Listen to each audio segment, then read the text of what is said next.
እንደዚህ የምናገር ይቅርታ አድርግልኝ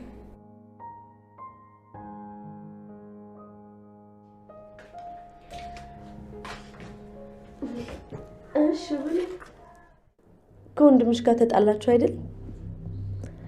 ለነገሩ ወንድምና እህት ሆኖ ፍቅር ትንሽ ይከብዳል ግን ወንድምሽን ለኔ አድርይልኝ አፍሽን ዝጊ ቃል ምን ነው ችግር አለ አንቺ አታገቢው እንግዲህ እኔ ላግባው እንጂ እኔ ብፈልግ ራሱ እሱ ያገባሽም በጣም ነው የምታስጠልዩ እውነት